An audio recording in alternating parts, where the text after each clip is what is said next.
अस्सलाम वालेकुम रहमतुल्लाहि व बरकातुहू। ट्रेन का हॉर्न हो गया और ट्रेन चल पड़ी।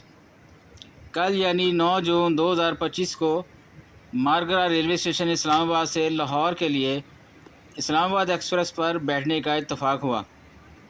जो मैंने देखा वो महज़्ज़ब और डिसिप्लिन मुल्कों में तो नामुमकिन है, मगर हमारे यहाँ चूँकि हर चीज़ मुमकिन है कि कैसे एक साहब अपनी फ़ैमिली के साथ लेट रेलवे स्टेशन तशरीफ़ लाते हैं और ट्रेन रुकवा कर अपनी फ़ैमिली को गाड़ी में सवार करवाते हैं। ये देखें, वो साहब अपनी फ़ैमिली के साथ लेट रेलवे स्टेशन तशरीफ़ लाए हैं और ट्रेन चल रही है। अब वो साहब परेशान हैं और कभी आगे देख रहे हैं, कभी पीछे देख रहे हैं, इशारेबाजी भी कर रहे हैं कि ट्रेन को रोका जाए। ये देखें कैसे स्टेशन का अमला भी उनकी मदद में शरीक नज़र आ रहा है।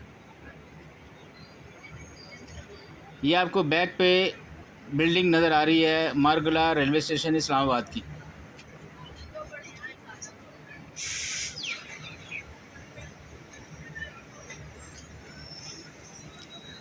ये देखें ट्रेन रुक गई है और सफारशी फैमिली को ट्रेन में सवार करवाया गया है।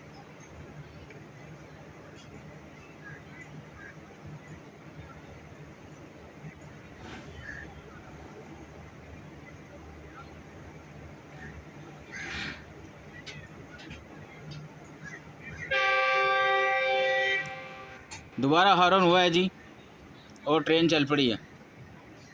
हद है वैसे कानून तोड़ने की, हद है वैसे पूरे अमले के साथ मिलने की, और हद है वैसे कीमती वक़्त को ज़ाया करने की। जज़ाकल्लाह।